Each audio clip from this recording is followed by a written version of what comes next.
আমি চাচ্ছি জেতার পরে জার্সিটা পরতে। আমরা ভয় পাই না, আমরা 5 বারের চ্যাম্পিয়ন, ইনশাআল্লাহ এবার আমাদের এক্সামিনেশন সফল হবে।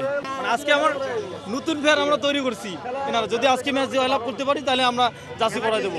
প্রত্যাশা বলতে আমাদের যে স্কোয়াড ছিল এর আগে তো নেইমার না নামলেও আমরা ম্যাচ ইনশাআল্লাহ জিতেছি। তবে আজকে আমাদের ভালো একজন ফরওয়ার্ড যে ছিল পেকুয়েতা, উনি ইনজুরিতে আজকে খেলবে না, তো এটা নিয়ে আর কি আমরা একটু চিন্তিত ছিলাম। তারপরে যেহেতু নেইমার আজকে কার্লো আনচেলত্তি বলছে 90 মিনিট খেলবে, তবে আমরা 90 মিনিট খেলতে চাই না, আমরা এর ভিতরে আমরা জিততে চাই। আমরা আর্জেন্টিনার মতো করে 130 মিনিটে জয়লাভ করতে চাই না, 90 মিনিটের ভিতরে আমরা জিতবো, কিন্তু নেইমারকে আমরা হাফ এনের পর নামাইতে চাই।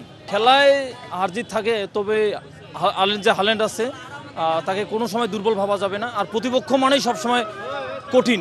আর্জেন্টিনা যেমনটি কেপবার থেকে মনে ছিল সহজ, কিন্তু 67 নাম্বার র্যাঙ্কিংয়ের সাথে 130 মিনিটে খেলছে, এর চেয়ে লজ্জাজনক কিছু নাই। কিন্তু তারা যতটা সহজ মনে করছিল কঠিন পর্যায়ে পড়ে গেছে। তারা যে জয়লাভ করছে এটা জয়লাভ মনে হয় না, মনে হয় যে কেপ ভার্দে জয়লাভ করছে। ব্রাজিল নিয়েছি, তো সেক্ষেত্রে আমরা জিতবো এই প্রত্যাশা রাখি। আমি মনে করি খেলার ক্ষেত্রে আপনার কনফিডেন্স রাখতে হয়। খেলার মধ্যে হার জিত হবে, এটা স্বাভাবিক, তবে কনফিডেন্সলি খেললে ইনশাল্লাহ আমরা জিতবো।